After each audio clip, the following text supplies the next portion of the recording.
আসসালামু আলাইকুম প্রিয় দর্শক, যে যেখান থেকে বসে ভিডিওটি দেখতে পাচ্ছেন সবাইকে জানাচ্ছি আন্তরিক অভিনন্দন ও শুভেচ্ছা। সেই সাথে পবিত্র ঈদ উল ফিতরের শুভেচ্ছা জানাচ্ছি। আজ আমরা আছি ঈদের দ্বিতীয় দিনে এবং আজকে আমরা দাঁড়িয়ে আছি ঠিক আমার পিছনে যে দিঘিটি দেখতে পাচ্ছেন এটিকে বলা হয় কেরানি দিঘি। অর্থাৎ এই দিঘিটি কিন্তু কয়েকশো বছর আগের দিঘি।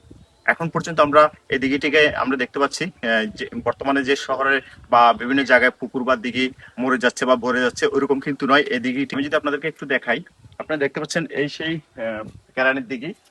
এখানের কিন্তু ইতিহাসটা যদি আমি আপনাদেরকে একটু বলি, এখানে লোকমুখে আমরা শুনেছি যে এখানে কিন্তু এক সময় এই এলাকায় যদি কারো বিয়ে শাদী হতো অথবা কোনো পারিবারিক অনুষ্ঠান হতো, এই দিক থেকে কিন্তু এই সোনার অথবা পিতলের কলসি, থালা বাটি চামচ, এগুলো গ্লাস, জগ এগুলো আসতো।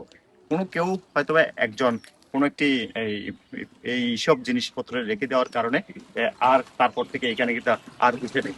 হ্যাঁ, প্রিয় দর্শক, এই আমি যদি আপনাকে একটু দেখাই দিঘিটি কত বড় এবং কত সুন্দর একটি দিঘি। আপনারা দেখতে পাচ্ছেন বিশাল একদিকে এদিকে পার বেঁধে খুব সুন্দরভাবে সচল রেখেছে, সুন্দরভাবে যত্ন করে রেখেছে কয়েকশো বছর আগের দিকে। সেই কারণে দিঘিটি কিন্তু চট্টগ্রামের লোহাগাড়া আমিরাবাদের রাজঘাটের মাদ্রাসার পিছনেই কিন্তু আছে। এখন পর্যন্ত কিন্তু সবাই কিন্তু লোকমুখে কিন্তু এটাই বলে যে এই দিঘির থেকেই কিন্তু থাল বাটি অথবা বিয়ের যাবতীয় সবকিছু উঠতো। ধন্যবাদ সবাইকে, ভালো থাকবেন, সুস্থ থাকবেন।